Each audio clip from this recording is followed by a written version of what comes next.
अस्सलाम वालेकुम वरहमतुल्लाहि वबरकातुह। उम्मीद कि आप तमाम अहबाब खैर वाफियत से होंगे। बहुत दिनों के बाद दोबारा ऑनलाइन आप लोगों के साथ मुलाकात हो रही है।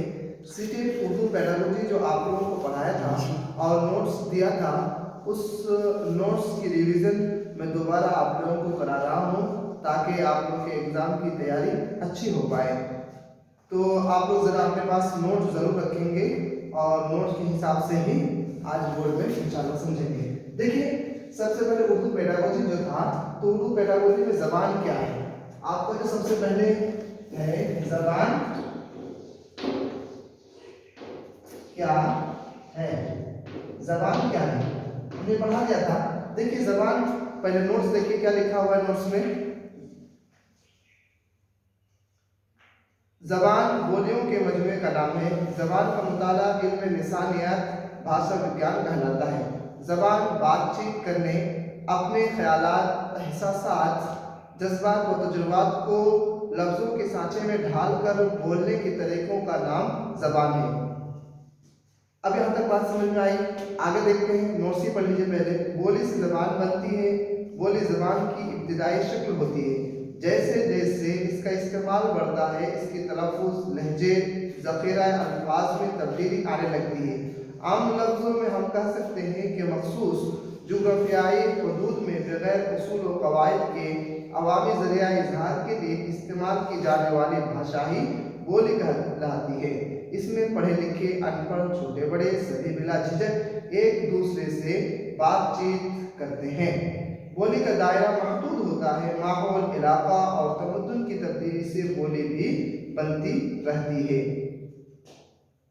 जब इसका दायरा वसी हो जाता है और अलामतों को शामिल कर लिया जाता है तो वो तहरीरी शक्ल इख्तियार कर लेती है और उसी को ज़बान कहते हैं। ये हम लोग ने नोट से देख लिया। अब जरा समझते हैं, ज़बान एक है, ज़बान क्या है और बोली क्या है। बोली क्या है? देखिए, बोली जो है वो पढ़े लिखे, अनपढ़ सारे लोग बोलते हैं और बोली महदूद दायरा से बोला जाता है। यानी किसी गांव, किसी शहर या किसी एरिया में रहने वाले लोग अपनी अपनी ज़बान जो बोलते हैं उसको बोली बोलते हैं। ये बोली लिखित में, रिटन में नहीं होती है और न किताबी शक्ल होती है बोली। और ये बोली धीरे धीरे जब लोग ज़्यादा और बोलने लगते हैं, इनकी तादाद बढ़ती है इस बोली की, तो फिर रफ्ता रफ्ता ये तरक्की करते हुए ज़बान बन जाती है। फिर ज़बान को क्या किसे कहेंगे? ज़बान क्या है? जो लिखा जाए, जो बोली जाए, जिसकी किताबी शक्ल मौजूद हो, उसको हम ज़बान कहेंगे और इसमें पढ़े लिखे लोग भी इस्तेमाल करते हैं। तो ये ज़बान और बोली में फ़र्क हो गया। जैसा कि आप लोगों को क्लास में बताया था कि हर 10 किलोमीटर पर बोली बदलती रहती है। चलिए अब आगे देखते हैं, ज़बान क्या है। तो ज़बान अपने ख़यालात, जज्बात, एहसासात, संप्रेषण, बातचीत का जरिया है जो हम एक दूसरे के साथ बातचीत करते हैं, इसी को हम ज़बान कहते हैं। आगे चलते हैं। अब ज़बान की पैदाइश कब और कैसे हुई, इस पर मुख्तलिफ माहिर लिसानियत के अपने अपने नज़रिए हैं, लेकिन वाज़ेह है कि बच्चा अपने माहौल और मुआशरे में ज़बान सीखता है। ज़बान कहाँ से सीखता है? तो ये मुआशरा और माहौल, सोसाइटी से ही बच्चा सीखता है। कहाँ सीखता है, कब इसकी पैदाइश हुई, इसके बारे में किसी को मालूम नहीं है। लेकिन ये बात तो आप सब जानते हैं कि ज़बान पहले इशारों की थी। लोग पहले इशारों में बात कर लिया करते थे, जैसे जानवर करते थे। फिर इंसानों ने नकल करके आपस में एक दूसरे से तबादला ख्यालात किए और उसके बाद फिर इनकी ज़बान खुलने लगी और फिर उनको बोलना आ गया। पहले इंसानों को भी बोलना नहीं आता था, बल्कि वो भी इशारों से बात करते थे। धीरे धीरे उनकी ज़बान खुली। अब देखते हैं ज़बान की कितनी किस्में हैं। ज़बान की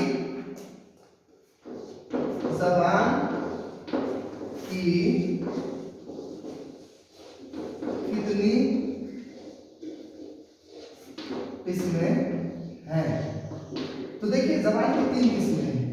ज़बान की 3 किस्में हैं, इशारों की ज़बान, आवाज़ों की ज़बान और अलामतों की ज़बान। इशारों की ज़बान,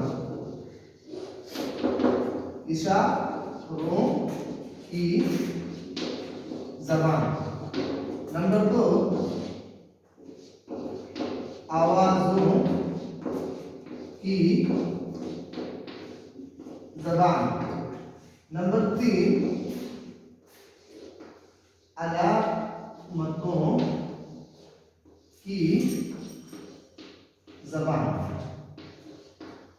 इशारों की जबान पहले देखिए नोट्स में क्या लिखा हुआ है आपका, नोट्स मिला लीजिए एक बार। अपने जिस्म के इशारों की जबान अपने जिस्म के आज़ा के हरकत से पैदा होती है। ये जबान आवाज़ों की जबान से कम बेश 10 लाख साल पुरानी है। जबान की इब्तिदाई शक्ल इशारों की जबान थी जो 3 चीज़ों पर मुश्तमिल थी, बसरी, समात और लफ्ज़। नंबर 2 देखिए आवाज़ों की जबान। कोई इंसान दूसरे की आवाज़ों को सुनकर समझता है, बच्चा सुनकर ही नकल करता है, फिर महारत हासिल करता है, किसी को इक्तिसाबी अमल भी कहते हैं।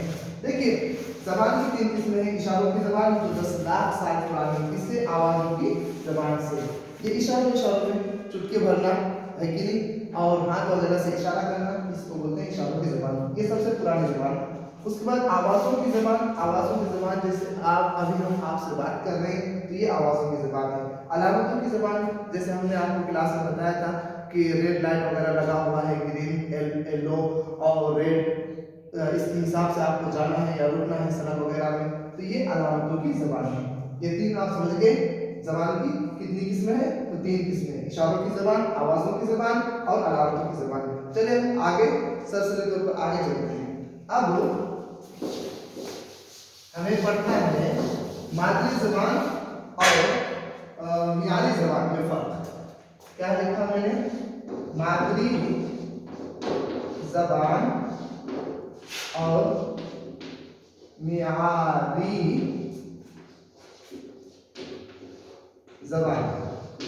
देखो मियारी जबान इसको स्टैंडर्ड लैंग्वेज बोलते हैं। मियारी जबान को इसको बोलते हैं रस्मी जबान। क्या बोलते हैं भाई? रस्मी जबान। रस्मी जबान जो स्कूल में सीखी जाती है, इसको बोलते हैं, इसी को मियारी जबान को दूसरी जबान। इसी मियारी जबान को हदफ जबान भी बोलते हैं। हदफ का मतलब मकसद, हदफ जबान, हदफ जबान। इसी को सानवी जबान बोलते हैं। क्या बोलते हैं? सानवी जबान, दूसरी जबान। ये मियारी जबान, स्टैंडर्ड लैंग्वेज, रस्मी जबान, दूसरी जबान, हदफ जबान, सानवी जबान। इसका नाम याद जरूर रखिएगा। जो स्कूलों से सीखी जाती है या मदरसे में जो जबान सिखाई जाती है, इसको बोलते हैं मियारी जबान। मादरी जबान यही बोली है जो आबाई जबान है, इलाकाई जबान है, इलाकाई जबान, गैर रस्मी जबान, पहली जबान। इसको क्या बोलेंगे? पहली जबान, जो हम घरों में सीखते हैं। तो ये है मादरी जबान और ये है आपका मियारी जबान। आप एक बार नोट देख लीजिए। मादरी जबान जो बच्चा अपनी माँ के दूध के साथ पीता है, बच्चा जब पैदा हुआ दूध पी रहा है तो मादरी जबान सीख रहा है। मादरी जबान फितरी जबान है। इसी का नाम क्या रखा गया है भाई? फितरी जबान है। इसी को बोलते हैं फितरी जबान, फितरी जबान। मादरी जबान बच्चों के अंदर सलाहियतों को फरोग देने का बेहतर जरिया है। सलाहियतों को फरोग देने का मतलब उसको आगे सिखाने का। मादरी जबान तरसीली बातचीत का बेहतरीन जरिया है। तरसीली इसी को बोलते हैं। मादरी जबान को एक नाम दिया जाता है तरसीली जबान। तरसीली जबान संप्रेषण, बातचीत, इजहार ख्याल, इसका नाम है मादरी जबान। इतना फर्क आपको याद रखना पड़ेगा। और तस्वुरात को समझने के लिए भी मादरी जबान से दूसरी जबान आसानी के साथ समझ सकते हैं। मादरी जबान गैर रस्मी जबान है जो माहौलियात से सीखी जाती है। बात समझ में आ गई मादरी जबान की। अब आगे चले मियारी जबान। देखिए मियारी जबान इस जबान को कहा जाता है जो किसी जबान की मुख्तलिफ बोलियों में से एक होती है। मियारी जबान का ताल्लुक इक्तिदार से है। इक्तिदार से नोट देखिएगा, यानी जो तबका बरसर इक्तिदार होता है उसकी जबान की कदर कीमत होती है, इसको मियारी जबान कहते हैं। जैसे कदीम हिंदुस्तान में ब्राह्मणों की जबान संस्कृत हुआ करती थी। मतलब समझे? भाई हमारे हिंदुस्तान में पहले फारसी बोली जाती थी, मुगलिया दौर में ऑफिशियल लैंग्वेज भी फारसी थी, और जब अंग्रेज आए तो फिर इंग्लिश को कर दिए, तो वो इक़्तिदार में आ गए, वो हुकूमत में आ गए, तो फिर उन्होंने पूरे हिंदुस्तान में इंग्लिश को लागू कर दिया अंग्रेजों ने, तो इसी को बोलते हैं। तो ये म्यारी ज़बान है। इलाका के हिसाब से, जिस हिसाब से जिसकी हुकूमत होगी, सत्ता जिसकी होगी, तो वो अपनी ज़बान लागू कर सकता है, इसी को बोलते हैं म्यारी ज़बान। आगे चलते हैं, ज़बान की आमोजिश और इख्तिसार।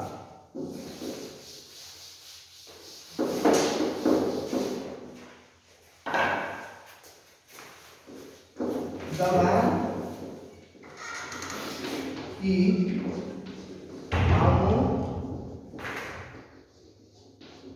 आमोजिश और इख्तिसार। देखिए इस दोनों वर्ड को समझिए। आमोजिश, आमोजिश का मतलब होता है अधिगम। क्या होता है?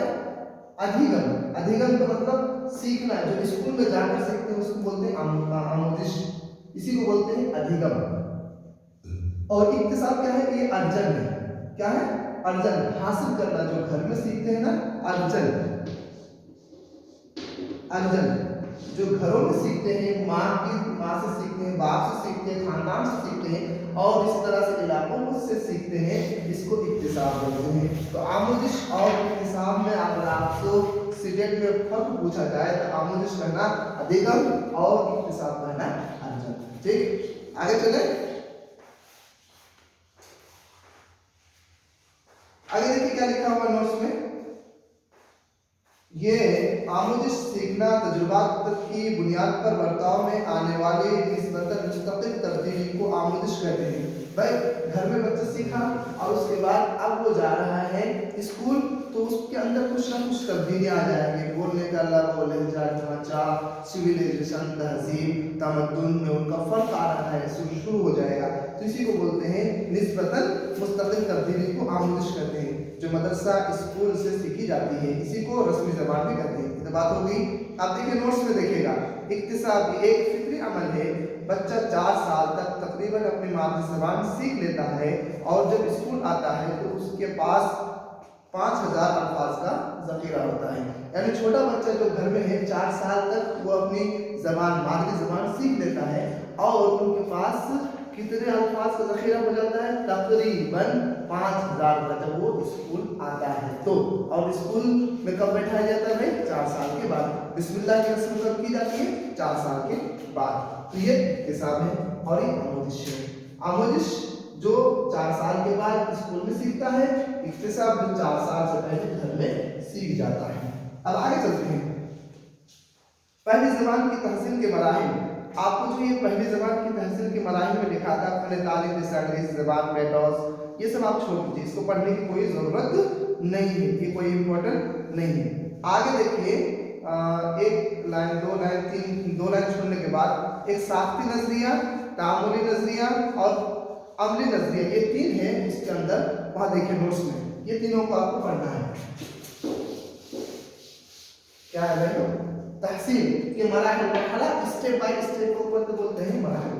मराहिल ये मरहला की जमा है, इसी को बोलते हैं मंजिल। मंजिल, स्टेप बाय स्टेप, इसको बोलते हैं मराहिल, मरहला। तो क्या मरहला होते हैं? 3 है। क्या क्या देखो, साख्ती नजरिया। अब ये जो है मराहिल, ये आपको समझाया। आगे चलते हैं, ये इंपॉर्टेंट है, आप उसको छोड़ दीजिए, 2 लाइन छोड़ के तीसरे लाइन पे देखो, साख्ती नजरिया। नंबर 1 क्या होना? साख्ती नजरिया, एक दिया हुआ है। नंबर 2 दिया हुआ क्या है? अमली नजरिया। नंबर 3 क्या दिया हुआ है? नंबर 3 आपका दिया हुआ है तामुली नजरिया। तामुली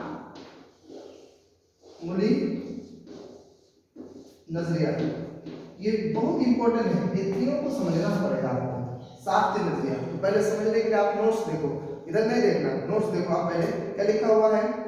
साख्ती नजरिया, इस नजरिए में ज़बान की साख्त को समझने पर जोर दिया जाता है।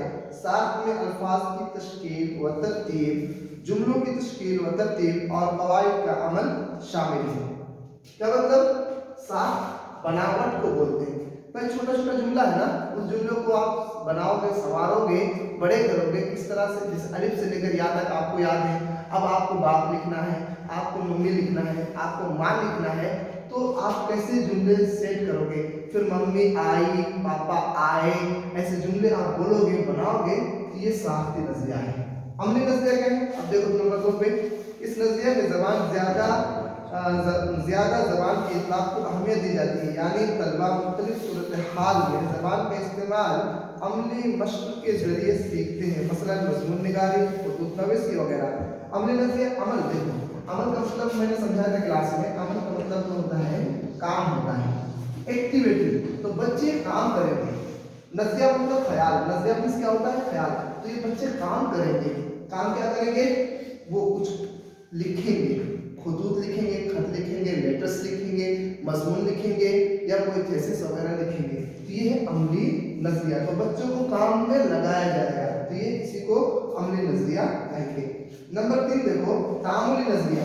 तामुल का मतलब क्या बताया था भाई? मदद करना, एक दूसरे की मदद करना, एक दूसरे के साथ काम करना, एक दूसरे के साथ काम करना, इसी को बोलेंगे तामुल। अब देखो वाइकोस की इसने समा कहा गया कि सोसाइटी से जुड़कर वो तामुली नजरिया पेश करता है। सोसाइटी में, समाज में रहता है तो एक दूसरे की वो मदद करता है। वाइकोस की आप सब जानते हैं वाइकोस को। तो देखो अब क्या लिखा हूं नोट में, इस नजरिया को समाजी ताल्लुकात के बनाने और कायम रखने के लिए जबान को वसीला बनाया जाता है। वसीला मतलब जरिया बनाया जाता है। अब ये तीनों आप समझ गए, साख्ती नजरिया, बनावट, तश्कील, तरतीब, जुमलों को शेप देना। अमली नजरिया जो बच्चे को काम वगैरह दिया जाए। तामुली नजरिया समाज को जोड़ने के लिए एक दूसरे से मिलना जुलना और उसकी मदद करना। Is it clear? अब आगे चलते हैं।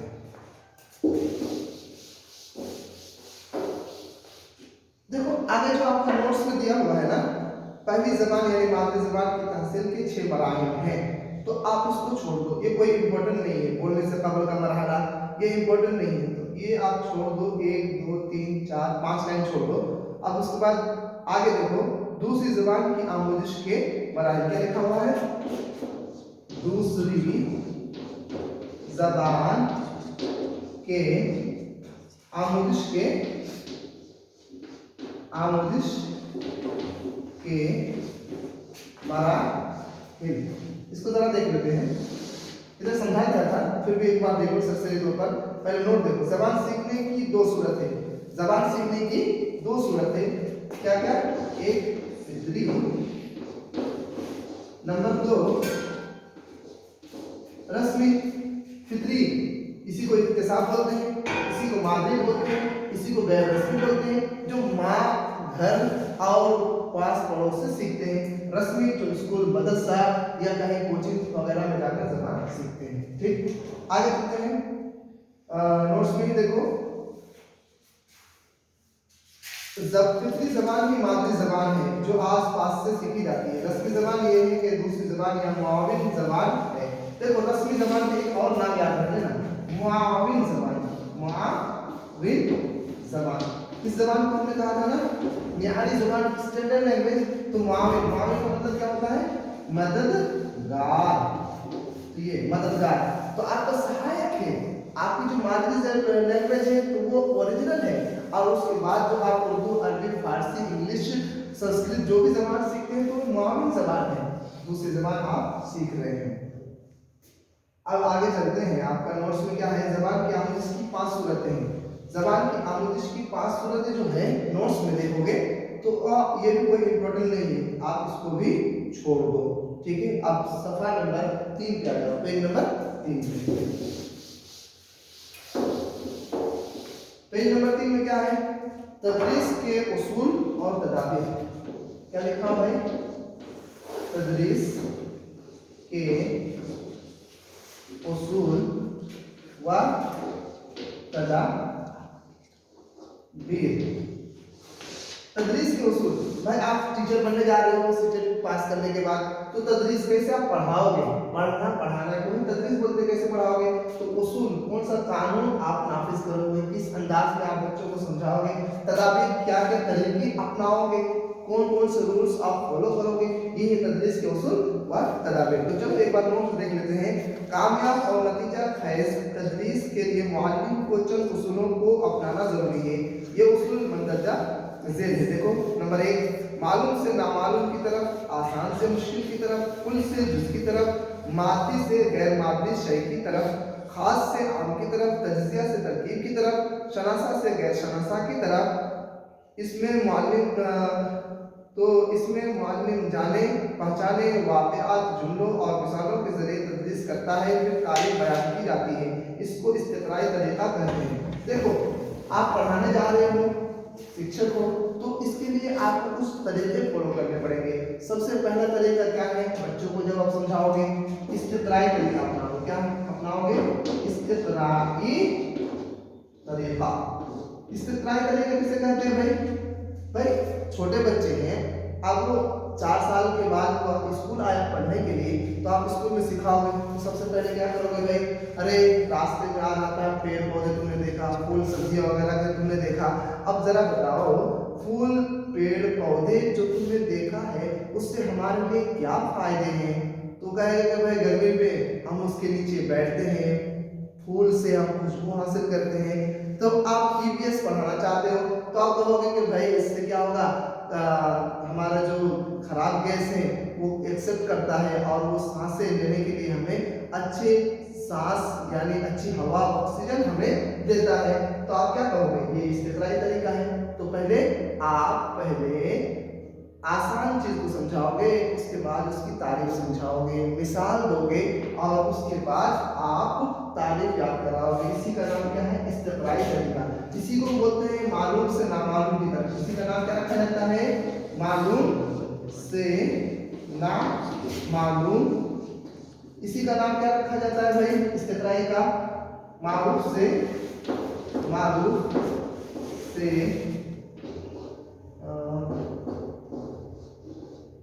गैर मारूफ। इसी का नाम क्या रखा जाता है?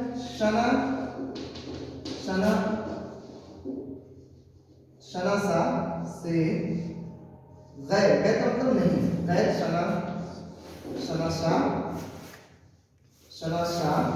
की तरफ। यही इसी को बोलेंगे शनासा से गैर शनासा। जाना पहचाने चीज को बोलेंगे शनासा। मादी एक चीज है, मादी शय से गैर मादी की तरफ। यही है आगमन विधि। क्या है इसका नाम? आगमन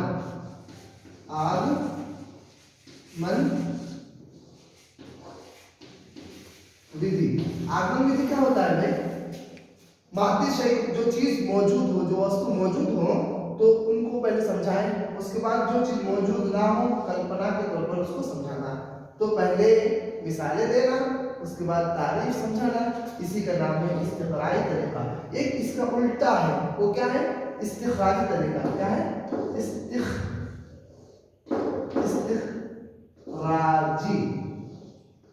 तरीका। आप लोग सब पढ़ चुके, याद है। इसी को बोलते हैं निगमन विधि। इसका नाम क्या है? निगमन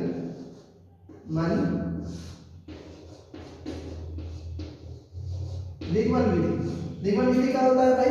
पहले तारीफ रटवा दी जाए, उसके बाद फिर उसे एग्जाम्पल दी जाए। इसी को बोलते हैं इस्तिख़राजी तरीका, इसी को बोलते हैं निगमन विधि। अब चलो एक बार फिर आप लोग नोट्स देखो, नोट्स में क्या है ये। आप देखो तरकीबी तरीका, तरकीब मतलब जोड़ना होता है।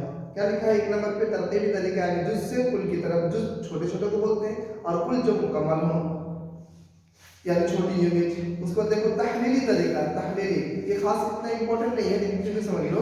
तहलीली तरीका, इसमें कुल से जुज़ की तरफ रहनुमाई होती है, यानी पहले कुल होता है मुकम्मल, उसके बाद फिर पार्ट किया जाता है। अब देखो सौती तरीका। सौतुन का मतलब क्या होता है भाई? सौतुन, ये जो आपका लिखा हुआ है यहाँ, सौती तरीका। सौत का मतलब आवाज, क्या है? आवाज, आवाज को बोलते हैं सौत। आगे चलते हैं, लफ्ज वाले तरीका। अल्फाज को बुनियाद बनाकर तदरीस की जाती है, यानी मशक के जरिए दूसरे अल्फाज बनवाए जाते हैं ताकि रखना कम हो, ये भी जानते ही हो। जुमला वाले तरीका, जुमला को लिखकर अल्फाज और हुरूफ की पहचान कराई जाती है। किस्सा वाले तरीका, तस्वीरों की मदद से किस्सा तैयार करना, सुनने और पढ़ने की महारत है, ये इंपॉर्टेंट है, किस्सा वाली तरीका। अब देखो ड्रामाई तरीका, ये भी खास छोड़ दो, जाने दो, साख्ती तरीका पढ़ा दिया। बराह रास्त तरीका है, जो एक आता है आपका बराह रास्त, कितने नंबर पे है? वो 18 नंबर पे है। देखो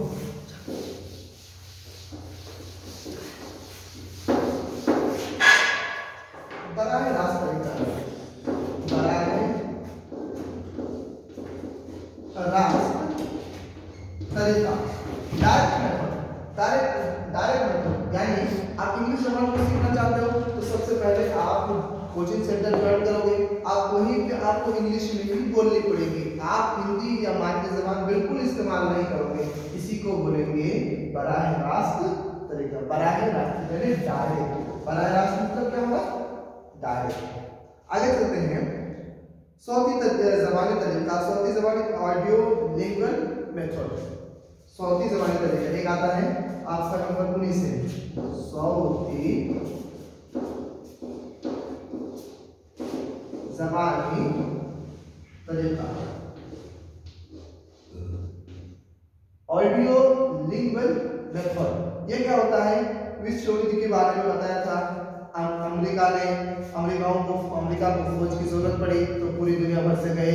अब थोड़ी देर में ही उनको जबान सिखाना था, तो उन्होंने क्या किया था भाई? इशारों में आवाजों के जरिए से ही बच्चों को यानी फौजियों को समझा दिए थे। तो ये है सौती जबानी तरीका। आगे चलते हैं, तदरीस जबान के तरीके, क्या लिखा हुआ आपका इसी में आगे,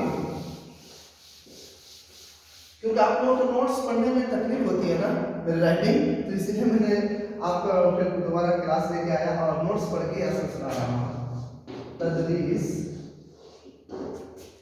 तदरीस के तरीके, देखो क्या लिखा हुआ? तदरीस के तरीके, नोट्स देखना, सब कोई नोट्स देखो, मेरी आवाज सुनो और नोट्स देखो। ज़बान और आमोजिश से मुतालिक नज़रियात में ज़बान सीखने के मुख्तलिफ तरीके मुरतब किए हैं। इनमें से ज़्यादातर तरीक़ों की तशकील दूसरी ज़बान सीखने के लिए की गई है। मादरी ज़बान की उसूली जिस फितरी तौर पर होती है, वैसे ही जमात में इसकी तदरीस भी फितरी माहौल में होती है, लेकिन दीगर ज़बानों की आमोजिश के लिए माहिर लिसानियात ने मुख्तलिफ तरीक़ा कार पेश किए हैं जो मंदरजा ज़ेल हैं। यानी आप फितरी ज़बान जो सीखते हो, उसूल करते हो, फितरी ज़बान जो उसूल करते हो, फितरी ज़बान जो आप अखज़ करते हो, फितरी ज़बान इसी को बोलेंगे मादरी ज़बान। मादरी ज़बान, इसी का नाम क्या रखा जाएगा भाई? उसूली ज़बान। उसूली ज़बान, इसी का नाम क्या रखा जाएगा? अखज़ी ज़बान। क्या रखा जाएगा भाई? अखज़ी ज़बान। अखज़ मतलब लेना, तो वो मादरी ज़बान जो घर में ही आप अखज़ कर रहे हैं। तो ये ज़बान जो है इसके लिए माहौल दरकार है, इसके लिए क्या है? माहौल दरकार है। लेकिन जो दूसरी ज़बान जो सीख रहे हैं स्कूल में जाकर, तो उसके लिए माहौल के साथ साथ क्लासरूम, जमात वगैरह का भी होना ज़रूरी है। इसीलिए उसका नाम क्या रखा गया? आमोजिश। उसका नाम क्या रखा गया है? आमोजिश, जो आपने समझ लिया। तो अब देखो नंबर 1, कवायद तर्जुमे का तरीका, यानी ग्रामर ट्रांसलेशन कि किस तरह से आप एक ज़बान को दूसरी ज़बान में तर्जुमा करके सीखेंगे। क्या है? कवायद तर्जुमा का तरीका, कवायद तर्जुमे का तरीका, यानी तर्जुमा किस तरह से आप करेंगे, और ग्रामर, कवायद का मतलब कायदा से ग्रामर। नंबर 2 देखो, समी लिसानी तरीका, समी लिसानी, समी लिसानी, समूह का मतलब सुनना होता है, समूह का मतलब सुनना, और बसरी का मतलब क्या होता है भाई? एक और लिख देते हैं नीचे यहाँ, बसरी का मतलब क्या होगा? देखना। क्या होगा? देखना। और एक आता है लम्स। लम्स, ये लम्स पढ़ेंगे। लम्स का मतलब छूना। क्या होगा भाई? छूना। तो खैर यहाँ चलते हैं हम। समी लिसानी, सम मतलब सुनना, लिसानी मतलब जबान से सुनना। तो क्या लिखा उन्होंने अपने इक्तिबास को बावाज बुलंद पढ़ना या टेप रिकॉर्ड की मदद से सुनना, इसी को बोलते हैं समी लिसानी तरीका। आगे देखो एक वेरी वेरी इंपॉर्टेंट है आपके लिए, वो साइलेंट वे तरीका। क्या है? साइलेंट वे तरीका। नोट से देखना, लिखा हुआ है ये 6 नंबर पे लिखा हुआ है ना, गालिब ने 4 नंबर। साइलेंट वे तरीका,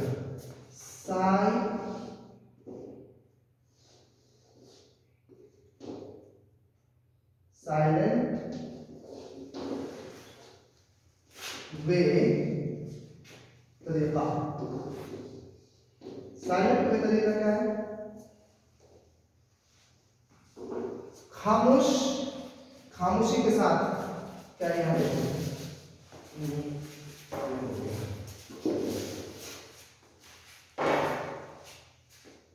फिर से देखो, साइलेंट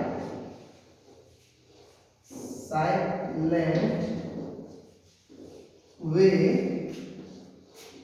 तरीका। साइलेंट मतलब क्या बोलते हैं? खामोश। वे मतलब उसी रास्ते पे जाना। तो तरीका खामोशी के साथ पढ़ना।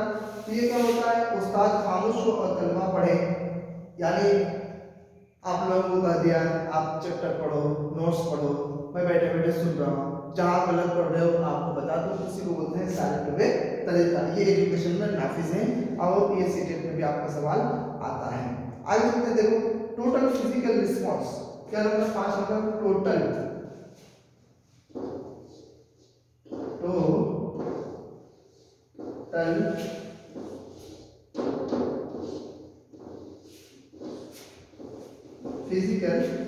Total physical response.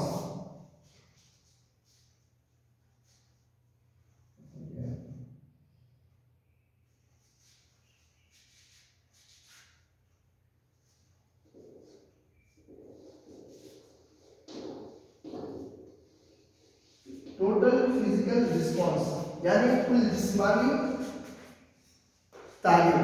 Total physical response, आप मुकम्मल होल बॉडी के साथ फिजिकल माइंडली तौर पर आप प्रेजेंट होकर आपको पढ़ना, इसी को बोलते हैं टोटल फिजिकल रिस्पॉन्स। तलबा का जिस्मानी और ज़हनी तौर पर शामिल होना, गलती करके सीखना। लिखा हुआ गलती करके सीखना, बच्चे भाई गलती करके ही सीखते हैं, है ना। आगे देखो, कम्युनिटी लैंग्वेज लर्निंग यानी मालूम मुश्किल होता है बातचीत के जरिए आमोदिश पर जोर देना, ये कम्युनिटी लैंग्वेज लर्निंग है। आगे चलते हैं, कम्युनिटी लैंग्वेज लर्निंग मतलब ग्रुप बना बनाकर।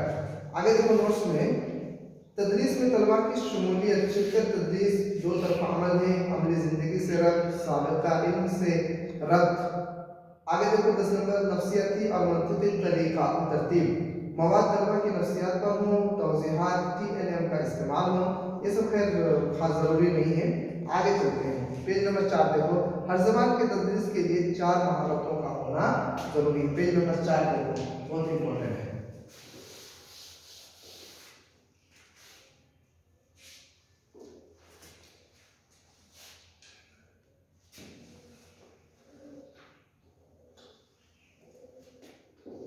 हर ज़बान को सीखने के लिए 4 महारतों का होना जरूरी है। देखो फटाफट, क्या है? सुनना, बोलना, पढ़ना, लिखना। सुनना, बोलना, पढ़ना, लिखना, ये है। अब लिखने की जरूरत नहीं है, नोट्स में देख लो क्योंकि टाइम ज़्यादा हो जाएगा, लॉन्ग हो रहा है हमारा। सुनना, समाज, बोलना और पढ़ना, खानगी, लिखना, इसी को बोलते हैं क्या? तहरीर। बोलना और पढ़ना, लिखना, अब बोलना और लिखना अमली है, ये इंपॉर्टेंट है, देखना स्टार लगाना। बोलना और ये अम्ली है। बोलना बोलता है, लिखना लिखने में भी उसको टाइम लगता है, मेहनत होती है। बोलना बोलने में भी उसको एनर्जी सर्च करनी पड़ती है, इसलिए बोलेंगे अम्ली। अम्ली मतलब काम, ठीक है। अब देख होता है सुनना और पढ़ना। सुनना और पढ़ना, देखो सुनना और पढ़ने में मेहनत कम होती है, इसलिए इसका नाम क्या रखा जाएगा भाई? ये नजरी। क्या है? नजरी। किताब आप पढ़ रहे हो, नजरी। किताब आप पढ़ रहे हो तो देख रहे हो नजर से, सुन रहे हो तो सामने को आप बोलने वाले को देख रहे हो, तो इसमें मेहनत कम होती है। इसलिए सुनना और पढ़ना क्या है? नजरी है। बोलना और लिखना क्या है? अमली। अब आगे देखो, इसी में तहसीली महारत, सुनने और पढ़ने की महारत का ताल्लुक अपनी ज़बान और अपने ख्यालात को समझने से होता है। ऐसे तहसीली महारत कहते हैं। सुनना और पढ़ने को क्या कहेंगे भाई? तहसीली महारत। क्या बोलेंगे? तहसीली महारत। सुनना और पढ़ना तहसीली महारत है, बोलना और लिखना क्या है? तब अखज़ी महारत। क्या है भाई? अखज़ी महारत है, यानी आप ले रहे हो, कबूल कर रहे हो। ये हार्ड है बोलना और लिखना, सबको बोलना और लिखना नहीं आता है। सुनना पढ़ना तो आ ही जाएगा, बहुत नॉर्मल चीज़ है। तो तहसीली मरहला किसे महारत किसे कहेंगे? सुनना और पढ़ने को। और बोलना और लिखने को क्या कहेंगे? अखज़ी महारत। चलो आगे देखते हैं तामीरी महारत, बोलने और लिखने की महारत का ताल्लुक, इसी का नाम एक रखा जाएगा। क्या है भाई? अखज़ी का बोलना और लिखना। तामीरी महारत, तामीरी, ये तामीरी महारत। तामीर मतलब बनाना, कोई काम बताना, जिस तामीरी मसले बोलते हैं, बोलना और लिखना। आगे चलते हैं, इसी को बोलते हैं तख्लीकी महारत। क्या भाई? ये अखज़ी, ये अखज़ी वाला है। देखो बोलना और लिखने का नाम क्या है? तख्लीकी महारत। तख्लीकी महारत, क्रिएटिविटी, ये सीटेट में जोड़ा गया है। तख्लीकी महारत इस बार पूछा था, ये पूछा था किसका होगा? ये बोलना और लिखना। देख लो किस पेज में हटा देता हूँ इसको। बोलना और लिखना क्या है? अखज़ी महारत है, तामीरी महारत है, तख्लीकी महारत है। ये बोलना और लिखना है। और सुनना और पढ़ना क्या है? ये तहसीली महारत है। आगे चलते हैं, मुताला की मंदरजा ज़ेल किस्में हैं। बुलंद ख़्वानी जोर से पढ़ना और खामोश मुताला जो धीरे धीरे पढ़ते हैं। ये आपका नोट्स में है, देख लो एक बार नोट्स से। सरसरी मुताला, नोट्स देखना। सरसरी मुताला किसी इक़्तिबास को, पूरे मरकज़ी ख्याल को सरसरी तौर पर जानना ही सरसरी मुताला कहलाता है। मतलब क्या है? आप फटाफट पढ़े जा रहे हो तो इसको सरसरी मुताला कहेंगे। स्केलिंग मुताला, स्केलिंग बहुत इंपॉर्टेंट है। एक देख लो, एक बार इधर आ जाओ। स्केलिंग मुताला, नोट्स छोड़कर सामने देखो, ये इंपॉर्टेंट है। स्केलिंग,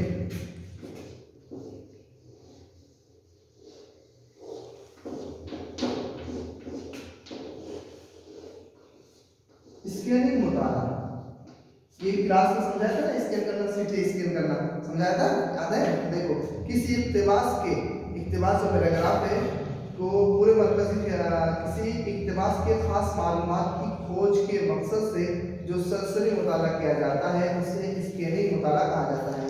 इस मुताले में कोई नाम, तारीख, निशान, फिक्रा या फार्मूला को तलाश किया जाता है। भाई किसी के सर में चोट लगी है, अब पूरे जिस्म में कहाँ कहाँ चोट है, कहाँ कहाँ खराबी है, उसकी जानने के लिए क्या करेंगे भाई? स्कैन करेंगे ना, सीटी स्कैन करेंगे। तो ये है स्कैन करना। तो भाई आप पूरी किताब पढ़ रहे हो तो किसने लिखा है, उसका नाम क्या है, वो कब पैदा हुआ है, इन चीज़ों को जानना क्या है? स्केलिंग मुताला। इसी का नाम क्या है? स्केलिंग मुताला है। तो आपका सवाल बन सकता है कि मौलाना अबुल कलाम आज़ाद की आपने किताब पढ़ी है, ज़रा बताओ उस किताब में मौलाना अबुल कलाम रहमतुल्लाह अलैह की पैदाइश कहाँ है? मक्के में पैदा हुई, कब है? 1888 में। तो आपको ये पूछा जा सकता है, तो ये स्केलिंग मुताला है। आगे चले, देखो अब अमीर और वसी मुताला, आप लोग फंस रहे थे। अमीर और वसी मुताला। देखो अमित का मतलब होता है गहरा, क्या होता है भाई, गहरा, और वसी का मतलब चौड़ा। ये वसी का मतलब क्या होता है,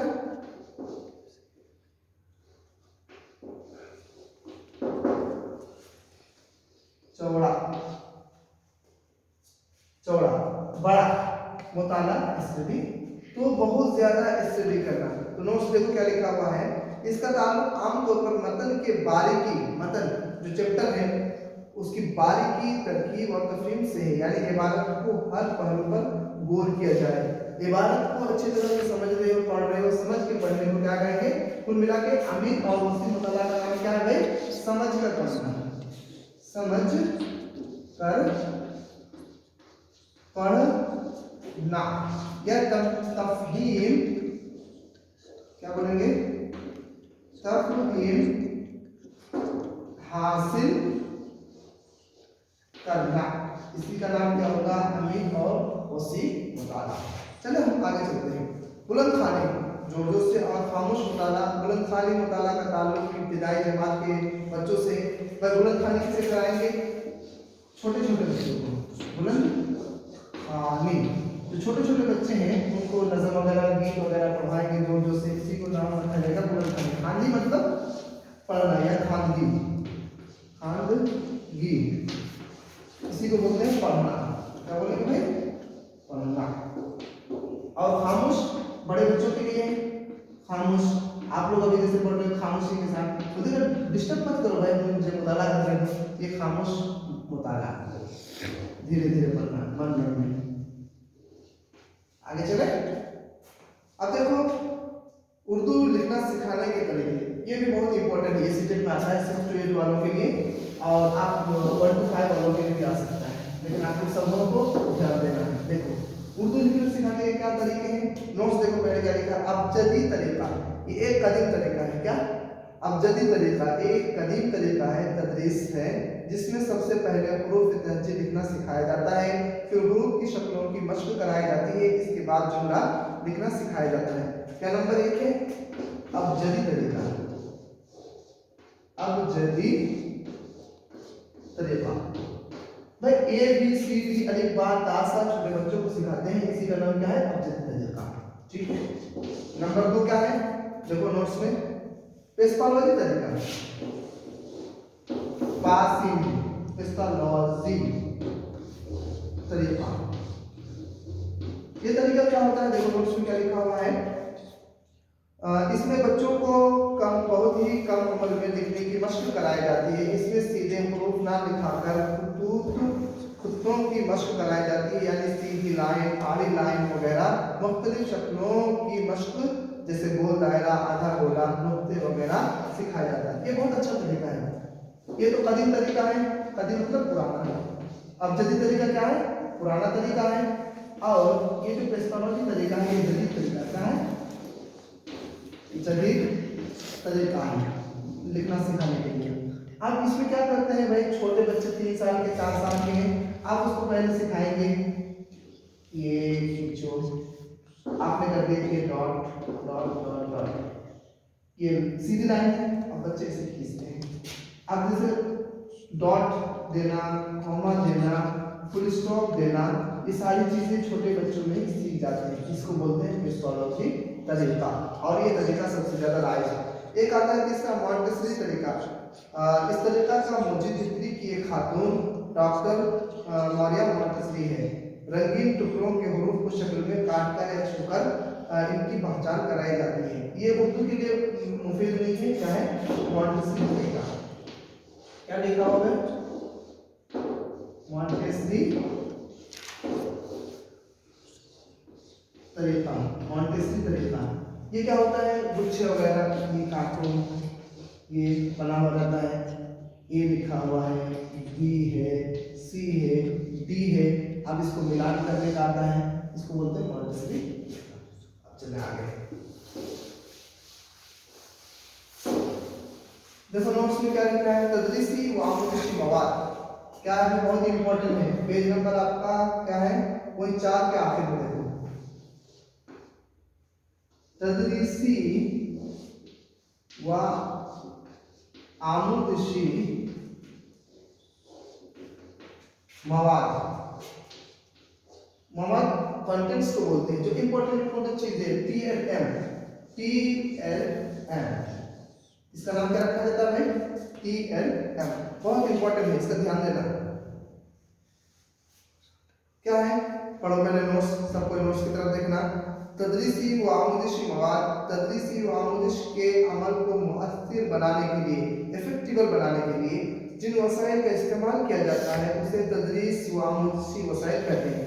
ये मुअल्लिम के काम को भी आसान बनाते हैं, ये तलबा की तवज्जो मरकूज करने, सबक में दिलचस्पी पैदा करने, आमुदिश को आसान बनाने और सबक माना खेज यानी मीनिंगफुल माना खेज बनाने में मुआविन होते, मददगार होते हैं। निसाबी किताब भी इसमें TLM में दाखिल है। ये निसाबी किताब तदरीस व आमुदिश अमल का बुनियादी जुज़ है। निसाबी किताब क्या है? बुनियादी जुज़ है, उसे मुअल्लिम का मदरसा भी कहा जाता है। निसाबी किताब क्या कहा जाता है? मुअल्लिम का मदरसा। निसाबी किताब की खुसूसियात, निसाबी किताब तिफ्ल मरकूज होती है। तिफ्ल मरकूज मतलब बाल केंद्रित होनी चाहिए, यानी तलबा की ज़हनी सतह किस काबिल है, दिलचस्पी हो और अहलियत से मुताबिकत रखती हो, यानी इस तरह से उनके अंदर सलाहियत हो। नोट्स देखना, फिर आगे देखो। दरसी किताब में मुख्तलिफ असनाफ जैसे कहानियाँ, ड्रामा, मज़मून, नस्में, सफ़रनामा, आपबीती को भी शामिल किया जाता है। किसमें भाई? दरसी किताब में। इसलिए ताकि बच्चों की दिलचस्पी पैदा हो। तो ये निसाबी किताब एक सवाल सेट में आता है बार बार। निसाबी किताब क्या है? तो मुअल्लिम का मदरसा है। निसाबी किताब क्या है? देख लो, ये निसाबी सिलेबस, निसाबी किताब, ये मुअल्लिम मतलब उस्ताद, तो उस्ताद का मदरसा है, उस्ताद का मदरसा है निसाबी किताब। अब आगे चलते हैं, इसमें लिखने की इतनी जरूरत नहीं है, TLM में आगे देखते हैं। दरसी किताब में मवाद मोतबर और एहतियात के साथ हो। दरसी किताब जो होती है ना, दरसी किताब यानी सिलेबस बुक। सिलेबस बुक मतलब इसमें एहतियात होनी चाहिए, मोतबर होनी चाहिए, NCERT की तरफ से होनी चाहिए या बिहार बोर्ड की तरफ से होनी चाहिए, या जिस बोर्ड से उसको पढ़ाया जा रहा हो, तो वो मतलब अच्छे क्वालिटी की होनी चाहिए और अच्छे टीचरों ने लिखी हो, ये सब होनी चाहिए, कहीं गलती उलती नहीं होनी चाहिए। आगे देखते हैं। दरसी किताब के असबाब इख्तिसार हो, इख्तिसार मतलब छोटा, शॉर्ट हो, और इस्तिलाहात भी हो, इस्तिलाहात मतलब उसके अर्थ बता दिए गए हों। दरसी किताब में ऐसे सवालात ज़रूरी हो जो तलबा में फ़िक्र अंगेज़ी, तफ़हीम और ज़बान की तहसील को फ़रोग़ देने वाला हो। तो ये सारी चीज़ें इसके अंदर आनी चाहिए। अब आगे चलते हैं, तदरीस और निसाब दर्स आपने समझ गया। आगे चलते हैं तदरीसी व आमुदिशी मवाद TLM में जो शिक्षण से जुड़ी हुई नहीं है लेकिन इसके लिए सहायक है, लाभदायक है, टीचर के लिए भी और बच्चों के लिए भी। तो वो क्या है? समी ज़राए, वो 3 है। क्या क्या है? समी ज़राए। देखो फटाफट ध्यान देना, समी ज़राए। नंबर 2 क्या है? समी ज़राए के बाद बसरी ज़राए। नोट देखना, बसरी ज़राए। नंबर 3 में क्या लिखा हुआ है? नंबर 3 है बसरी व समरी ज़राए।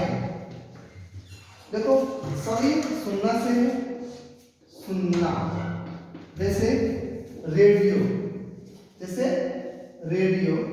टेप रिकॉर्डर, रेडियो,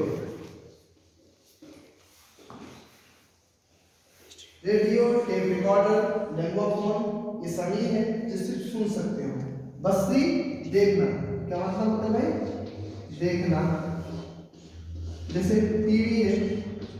टीवी है, या इसी तरह से आपका डिजिटल बोर्ड है जो टीचर को भी देखते हो और सुनते भी हो, ये बसरी ज़राए है।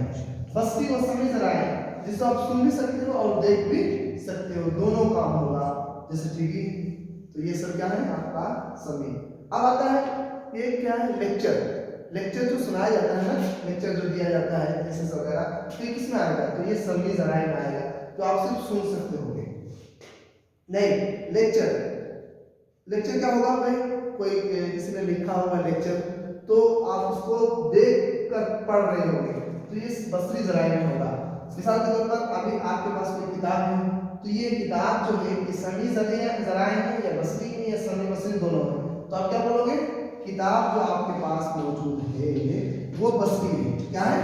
बसरी, यानी आप सिर्फ इसे देख रहे हो। इसी तरह से किसी बड़े स्कॉलर ने किताब लिखी हो तो वो भी बसरी ज़राए में शामिल है। आगे चले।